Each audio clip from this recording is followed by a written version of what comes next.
to the comic shop. I'll let you read about Cyclops. I'll have you spending all you got. Comicsgate is looking hot. Blacklist.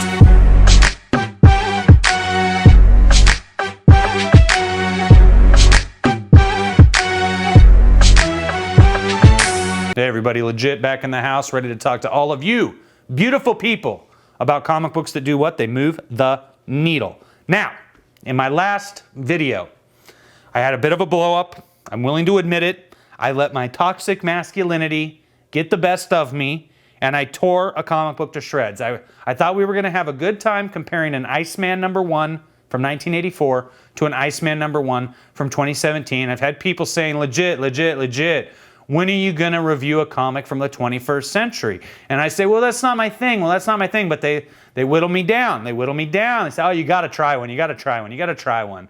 And so I said, okay, well, here's something fun. Let's just compare two Icemans. That'll be great. No, it wasn't great. No, the Iceman from 1984 that's part of a 4-issue miniseries was awesome. The Iceman #1 from 2017 was a total abortion. It was an embarrassment. It was a mockery. And basically, this so-called writer, Cena Grace, basically was allowed to abort Iceman over the course of 11 low-selling issues. And so what did I do? I tore that #1 into little tiny pieces, just like he tore Iceman to little tiny pieces when he was aborting him with his writing. And I did not want my toxic masculinity to get the best of me, but it did, and I'm willing to admit it. And the problem we have now is that I actually bought a couple different comics from the 21st century that I've never read. I just, as I'm thumbing through the back issues at my local comic shop, I find something that looks like it could be fun, and it's just like, hey, this only costs 50 cents. Let me grab it. So I don't know the exact date that this comic was issued, but it has to be from the 21st century, even though it says Shaq right there. So you got Shaq Fu right there. You see that? Shaq Fu. I know it's from the 21st century because they reference Twitter. And I looked at this cover and I thought, well, I don't really like anime, and I'm not into manga or manga. Either one, I don't like either. I like mangoes, just not manga, and certainly not manga. But I thought this kind of looks like fun. Like, I think this is a girl. Like, I'm not sure. I thought it was a girl. And it just kind of looks silly and fun. And I do love everything else that's Japanese, just not anime. I love the look of manga and manga, but I don't read it because I don't read comics from the 21st century. You might find me perusing some Bubblegum Crisis, but that's about it. So I picked this up, which I don't know how to say. I think it's Arya. And I thought, well, this looks like it could be fun and it's different, and maybe, maybe I'll get turned on to something that I never knew I'd be turned on to before. And then I got it home and I opened it up. What the fuck? Seriously, what the fuck is this? Like a fat chick with Mickey Mouse ears? And Kirby and Pikachu, Yoshi, I don't remember. She's got a Super Nintendo. Witch Daga? Yo Gabba Gabba? And she's got why does she have a Game Boy? I don't know. I don't understand what this stupid shit is. And look, there's a carrot flying through the air. Okay, and look, this is all magic stuff, and mommy's having some wine.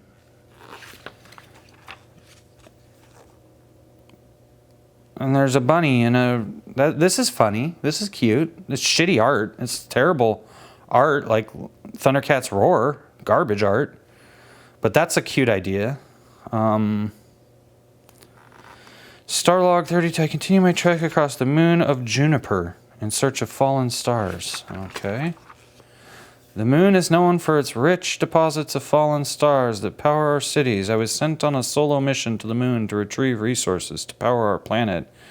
It's the third day of my search. I come across a bunch of fallen stars. Well, stars are actually suns. So they wouldn't just look like starfish. I wonder who's there. There's an animal. Hey, I can see you. I come in peace from Juniper? I thought you were on Juniper. Hold on.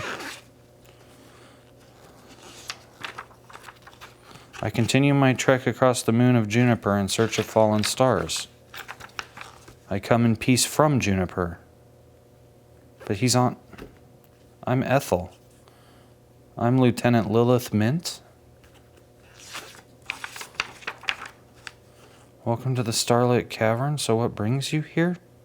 I'm actually here to collect stars. Juniper is suffering from an energy crisis. I was sent to collect resources to power the planet for decades. Oh, you're on the moon of Juniper, but you're from Juniper. Well, would it surprise you that I'm the keeper of the stars? It's an honor. What? All my trashy gossip magazines are super outdated?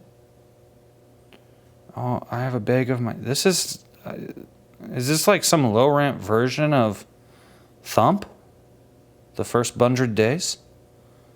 By Tim Lim, creator of My Hero Macadamia, creator of Black Hops, creator of Trump Space Force.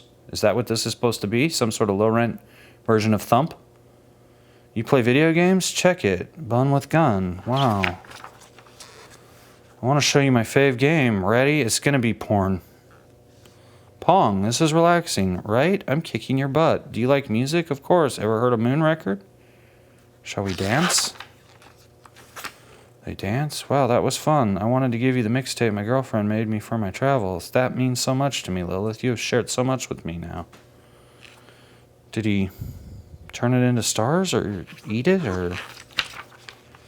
I bestow upon you the satchel of starlight. This should power your planet for a century. Thank you. He as an ethereal being. I'm happy to help. Is this a real fucking comic book?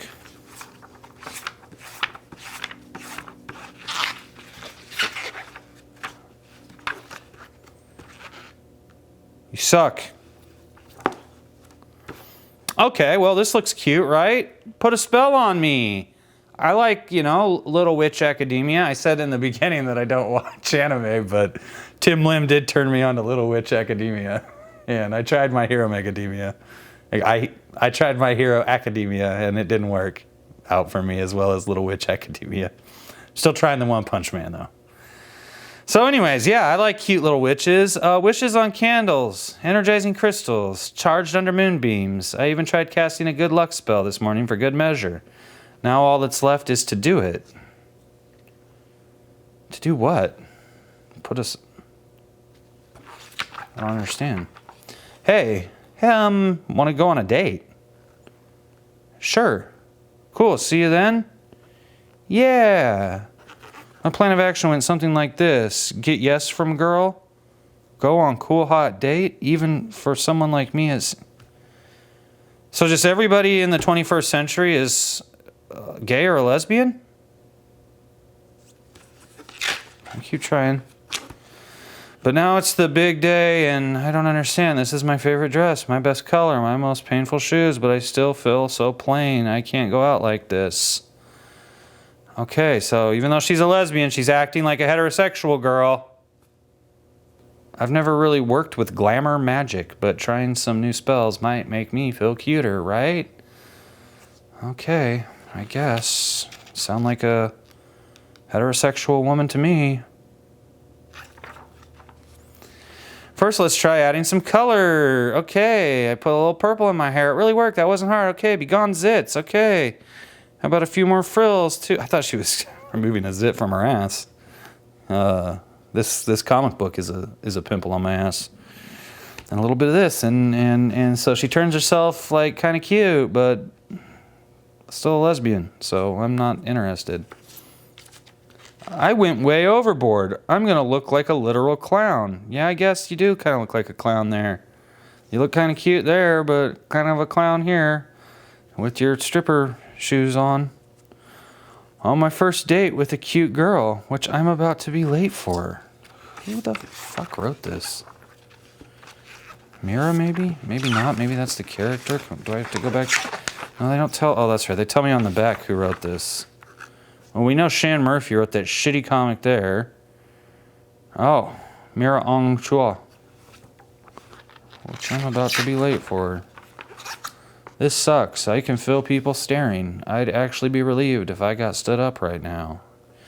But not like actually stood up. Like maybe if she was sick at home or something and texted me like, I'm so sorry, and then I could be all, no, I'll come take care of it. Hey, over here, just kidding. Time to die. Hey, hope I didn't keep you waiting. No, it's cool. Where is my pen? Just want to make this a little bit more accurate if she's a lesbian too. I'm gonna put some pit here. It's a normal sight. I know this because I live in Portland. And you can disagree with it, and you can call me a cisgendered whatever you want to call me. I don't give a shit. This comic is terrible, and I'm trying to make sure it represents people more accurately because I'm supporting diversity with this. Very obvious. No, it's cool. Reminder. So now she's turned into a frumpy boy-girl thing machine. Very obvious once over. Okay. Wow, did you really put on glamours just for me? I'm kind of flattered. Speak for yourself. I'm just messing with you, huh? I was super nervous about this date. I thought I was going to make a fool out of myself, and I guess I kind of did. But I feel okay about it. So cute. Yeah. Me too. I feel super okay with this. By the way, that hair color kind of suits you. It's cute. Oh, you're so forward. Well, maybe next time I'll put a spell on it again. Whoa, next time? Who's being forward now, huh? I don't know. I just kind of went with it. You gonna put a spell on me? Oh my god. Ha ha ha. LOL. So random. Oh look. LOL. So random. More shitty artwork. Ha ha ha. Yeah, well, I know how to fix this.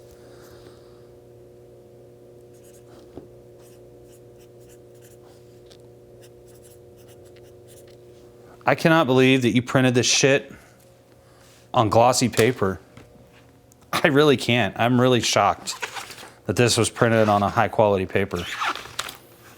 I'm really shocked that this turned into lesbian witches at the end, cute lesbian anime witches. I don't know who this comic is for. It's not for me. I know that. And I'm guessing it's not for anyone else either, other than Shan Murphy and Mira Ongchua. Gabriella Correa. I like what you did there. But I know what to do with this because, you know, we all know that this did not move the needle. And I think that we all understand why we need to more and more support people from hashtag comics. You know where I'm going with this, everybody. Gate. There we go. We're going to support Comicsgate instead of trash like this. This literally is a dumpster fire. You gave up. Jawbreakers lost souls. But you printed this shit, huh? Okay, well, let me help you. I'm going to help you now. Time to help Antarctic Press because it's frozen fucking over. So this is how you do this. This is how I do this, okay? You roll them up like this, okay? This is a very important part of the process that I'm going to help you with, Antarctic Press. Next time you get some shit like this, you roll it up like this, okay? You roll it up just like this. You got to keep going. This isn't enough. We're going to have to get rid of this whole thing in a much better way than we did that shitty X-Men #1 abortion by John Cena Grace, who ruined wrestling and now moved on to comics to ruin that too. And John Cena Grace, unlike the real John Cena, who I admire because of his work with the Make-A-Wish Foundation, and the real John Cena, while I do feel that he really didn't do any favors to the wrestling business, he certainly does do a lot for children suffering from very serious, often terminal illnesses, and I have endless respect for the real John Cena. But Cena Grace, I hate his guts, and I've never met the man, and I hate him for making such shitty comics. And remember, it's important that we twist. that twist, that's gonna help us here. And you're gonna understand our art project here in a minute, kids. And we'll just roll this one this way, just for fun. Look at that. I should have done that with all of them. You do that twist, I'm telling you, that's gonna be important, guys. So what we're gonna do is we're gonna take all of this now, okay? This is very important. We're gonna take all of this, and I'm gonna take it with me, and you guys are gonna follow me. So let's just go ahead and go right now. All right, guys. So as you can see, this is a very important part of the process. What you want to do is you want to lay down a nice blanket of Frozen North Star #1, also known as Iceman #1, from the year 2017, written by the renowned comic book abortionist Sina Grace. So I've got this nice bed of Iceman, as you can see there. You lay that down, and then we take, you know, the witch comic, you know, the Lesbo witch, which is fine, nothing wrong with that. Just, you know, why is it also in a comic book that was written for like little kids with really shitty Thundercats Roar art? And we put those in there, and you guys were probably wondering, like, why did we roll them up? You're saying, legit, why'd you roll all that paper up? Well, let me show you. Let me help. Like, so this is gonna make a really nice bed in here, guys. See, we make a nice bed. Isn't that great? See how we did that, guys? Very easy, very simple. And then what we do, we're gonna wanna save out this piece right here. Save that for later. Then we take all this wood. This is an important part of the process, guys. We wanna lay this wood in here just right. Now, I was very fortunate enough to grow up attending events at an Indian reservation. That's a Native American reservation. So I learned how to build a fire from Native Americans, real Native Americans, not Elizabeth Warren. And I just want to, you know, let you guys know this is how you do it. You stack them very carefully, just like this. And that's going to build a nice fire for us. Then we take this piece, which has the people who made this: Mira Ong Chua, Shan Murphy, Gabriela Correa did the cover that suckered me in. And you gotta remember, we twist. Remember, we twist, guys, we twist. And then, this is a very, very important part of the process, guys. This is important, so pay attention, kids. This is how you build a real fire. Then you light a piece on fire like this. You wanna make sure it's going good, too. We don't want some slouchy fire here. See, and this is the trick, is like Antarctica, they made these pages so they won't burn because they want them to stick around and infect other people with their poison. And they're not going to burn. There we go. Come on. See? See how that burns really nice? Let me just put it there. And put a little on there. I mean, I don't give a shit that it's 90 degrees out. That doesn't bother me. What's important is that we get rid of bad comics because we don't want them to get in the hands of children. Because if these comic books, if they get in the hands of kids, they're going to read that first story with the space bunny and they're going to be like, oh, this is cute, this is fun, this is just for me, I'm a kid. And then, unfortunately, they're going to get to the lesbian witch, little witch, Lesodemia. And, well, we don't want our children to be sexualized in elementary school, so we shouldn't put books for kids with really shitty Thundercats Roar art with Little Witch Lesbiodemia, and then we're saving the children, basically, is what we're doing here. And I'm really proud of you guys for joining me in this effort and burning comic books that are unacceptable to children. Now, just to get out ahead of the SJWs, yes, I guess, you know, I did vote for Donald Trump. And so I might be a Nazi burning books, but the difference is that I'm actually burning really shitty books that have no value and no worth. This cost $2 at a comic book shop. And it wasn't, you know, the guy should have had to give me $1 to take it the hell out of there so he could free up some space for good comic books. Sometimes you must follow those immortal words of Conan. You must crush your enemies, see them driven before you, and hear the lamentation of the creators. I want you to put in the comments, which comic book do you think we should burn? Which comic book does not deserve to roam around in the back issue bins on the face of the earth anymore. Go ahead and subscribe to this totally awesome page so that you do have a guidebook to which comics are good and which comics are bad for you to give to your kids.